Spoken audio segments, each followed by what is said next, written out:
जय गुरु, जय मां शुभ्रांगिनी।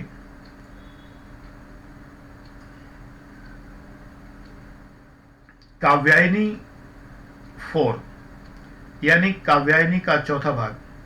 आगे काव्यायनी चलेगी, ये डेली डायरी की तरह चलेगी, लेकिन ये 5 भाग आपके लिए प्रमुख है। अभी तो मैं डेली बता रहा हूं। पहली बात, हृदय के जो भाग पहला था, हृदय की स्पंदन महसूस करें। ये माँ के करीब पहुंचने का तरीका है। हमारी जो माता शुभ्रांगिनी परम ब्रह्म है, उनके करीब पहुंचने का तरीका है। जब करीब पहुंच जाएंगे तो कुछ भी व्याप्त नहीं होगा। आप इतना पाएंगे संसार में कि जो संभाला नहीं जाएगा। बेटा, हृदय की धड़कन महसूस करें। दूसरी एक्सरसाइज थी शांत वातावरण में सांस महसूस करें। तीसरी थी तर्जनी से कान बंद करके अनहद महसूस करिए। थोड़ा कठिन है कि घंटे की वो आवाज जो घंटा बज चुकने के बाद, जो घंटे के बीच का जो पेंडुलम है, जो वो टकराता है दीवारों से, तो वो टकरा चुके फिर वो गोंग गोंग गोंग गोंग जो बाद में रेवरबरेशन होता, वो चौथा कर्म जो आपका है आज का, वो है क्या क्या हो गया है? स्पर्श, सांस का भी स्पर्श ही है, ठीक है। ये ध्वनि है, हृदय का स्पर्श भी है और ध्वनि भी है। आज मैं बता रहा हूं स्वाद। तुम कहोगे आज तो गुरुजी बढ़िया बढ़िया चीजें खाने को बताएंगे। कुछ नहीं। वाताशन मुनि, जो जैन मुनि होते थे, हवा खाते थे। वायु, वाताशन।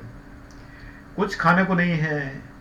समस्त स्वाद, समस्त गंध, समस्त रस, समस्त रूप, समस्त स्पर्श, समस्त ध्वनियां हमारे ही शरीर में विद्यमान है।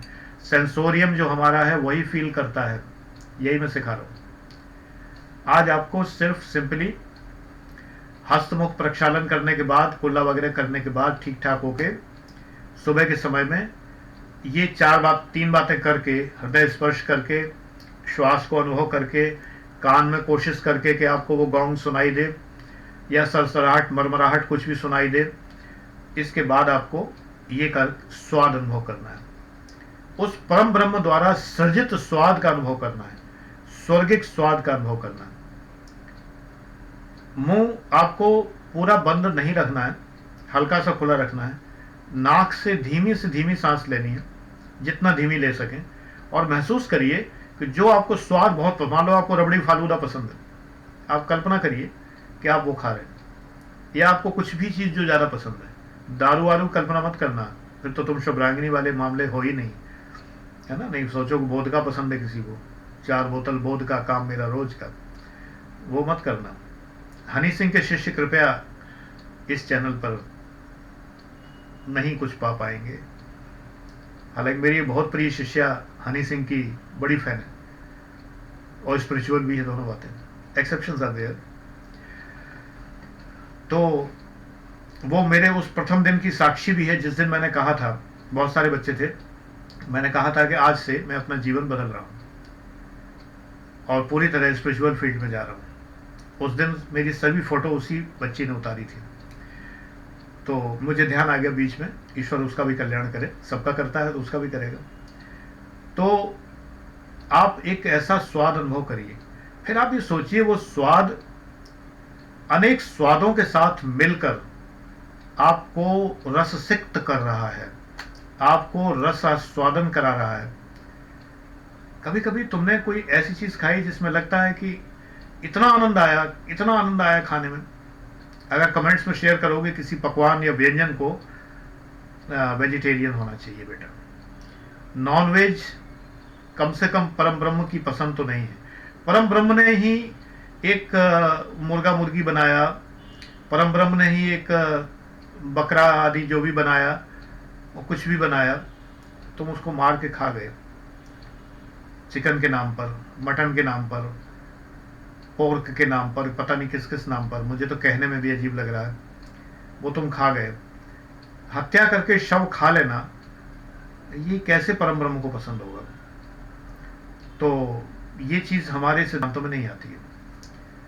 मेरे बहुत सारे फॉलोअर, यहां तक कि वो मुस्लिम है, फिर भी वो बताते हैं कि वो वेजिटेरियन है। लोगों को आश्चर्य होता है कि मुस्लिम कहाँ वेजिटेरियन होते हैं।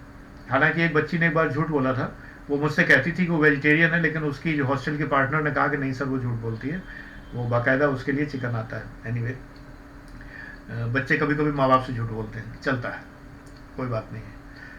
मैं कभी किसी पे ये नहीं करता कि नहीं तुम वेजिटेरियन हो जाओ, लेकिन ये बात ईश्वर को कैसे पसंद आएगी? जो जो सृजन करता है, क्या एक पिता ये कभी भी ये बात को रेलिश करेगा कि एक बेटा दूसरे बेटे को मार डाले? कभी सोचेगा नहीं। तो जो स्वाद आप अनुभव करें, वेजिटेरियन स्वाद ही हो, घास पत्ती से ही, लेकिन स्वाद से तुम्हें ऊपर उठना है।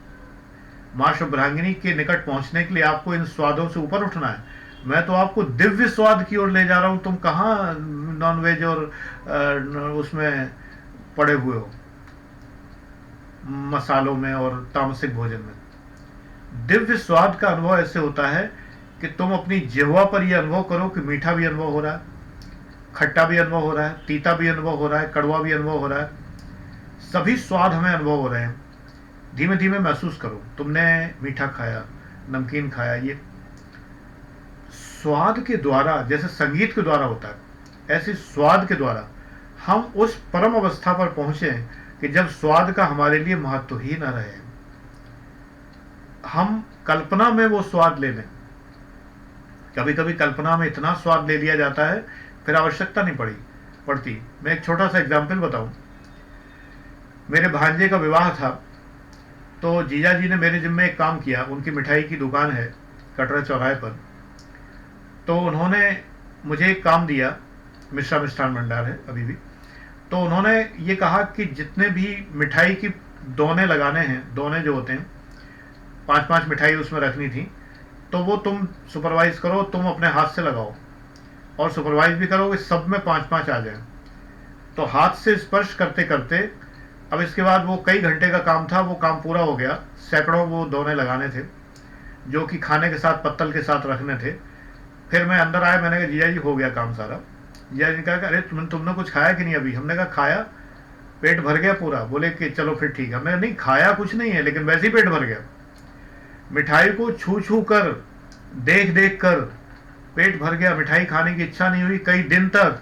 वरना जब मैं इलाहाबाद था तो मैं रोज मिठाई समोसे खाता था, नियम से। खाना छोड़ दूं चाहे भले, मिठाई समोसे नहीं छोड़ता था। 3-3, 4-4 दिन हो गए मैंने मिठाई नहीं खाई बिल्कुल।